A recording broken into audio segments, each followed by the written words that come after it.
They said it was a gift for our wedding, a luxury condo in the heart of downtown. But 6 months later, my husband's mother handed us a monthly payment invoice with my name bolded at the top. "You didn't think it was actually free, did you?" she smirked. My husband just stood there, silent.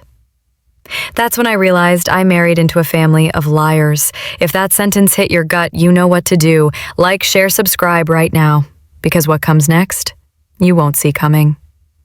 They wanted control. The condo was never a gift, it was bait, a way to trap me into being grateful, obedient, silent. My mother-in-law, Diane, was the queen of manipulation. She used backhanded compliments like weapons and kept saying things like, "We just want what's best for our son and his future, not ours, his." The papers were in both our names, but the loan? Secretly, she had tied it to a shady family company account, putting the risk on me without even telling me. And the worst part? My husband knew. He knew and said nothing.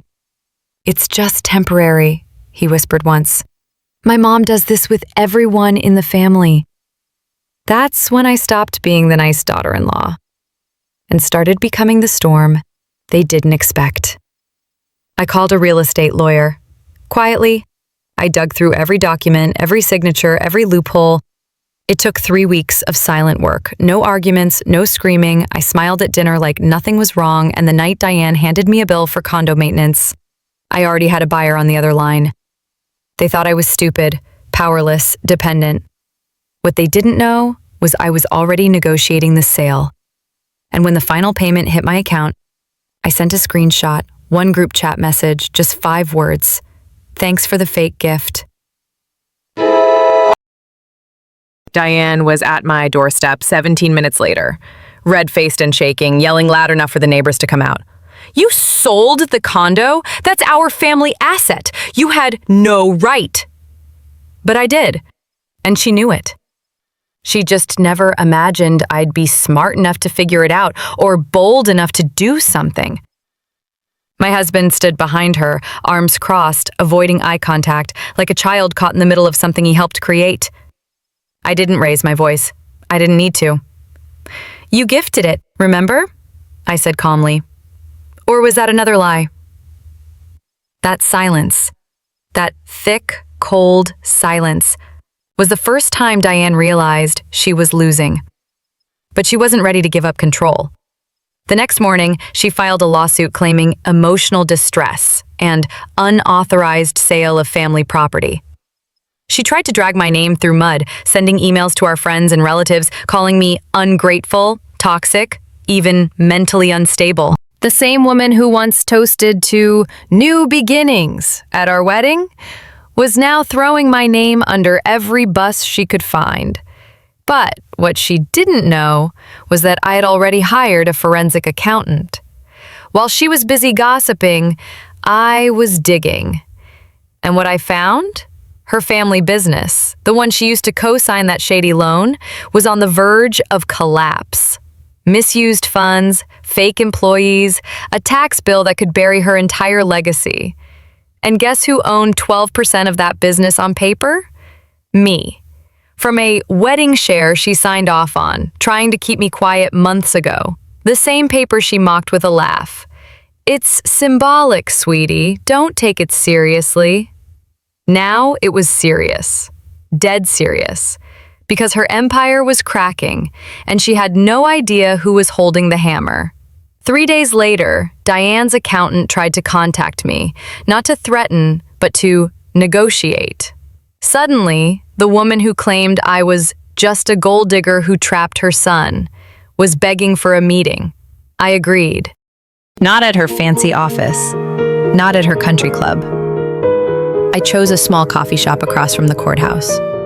She arrived late, wearing oversized sunglasses, pretending she still had control. "I'm willing to make a deal," she said, fake calm. "Just hand back your shares, and we can all move on peacefully." I took a slow sip of my coffee, leaned forward, and asked one question. Peaceful for who? Because I wasn't done. Not even close. You see, the forensic report had shown something uglier than just tax fraud. There were shady fund transfers from the business account to her personal travel company, one that she used to pay for 5-star vacations and wellness retreats while claiming company losses. The files were now with my lawyer. The evidence? Strong enough for an audit, and possibly prison. Her face changed, all the arrogance drained out. "What do you want?" she asked, barely above a whisper. I slid a printed document across the table, my terms. Full ownership of my condo profits. My 12% stake in the company raised to 49%. Immediate public apology. Her permanent step down from the board. She looked like she was choking on her own breath. "You can't be serious." I smiled. "You gave me the paperwork, Diane. I just read it." She didn't sign that day, but she would. She had no choice, because by now every family member was whispering. Investors were pulling out. Her carefully curated image was crumbling, and the one woman she thought she could control had just flipped the entire game. And the best part? I hadn't even told my husband what was coming next. A week later, the headlines hit the business circuit like a bomb. Wife of heir to Callaway Group forces leadership shakeup after exposing internal fraud. My name wasn't hidden anymore. It was front and center. Serenity Callaway, the woman they underestimated, the woman they tried to silence. The fallout was brutal. Investors demanded an emergency board meeting. Reporters camped outside their offices. Diane's face, once the proud symbol of Callaway family excellence, was now stamped under words like embezzlement, misuse of funds, and fraudulent gifting schemes. And as for Liam, my husband, he finally saw the truth for what it was. He came home quiet, unshaven, tired. "I didn't know it was this deep," he said. "She told me everything was under control." I stared at him. "You had years to ask questions. You chose comfort." He had no answer. I had one last decision to make, not about Diane, not about the company, but about him. He stood by his mother while I was publicly humiliated. He let her gaslight me, control me, and drag me through a fake gift while smiling at our wedding guests like she was doing us a favor.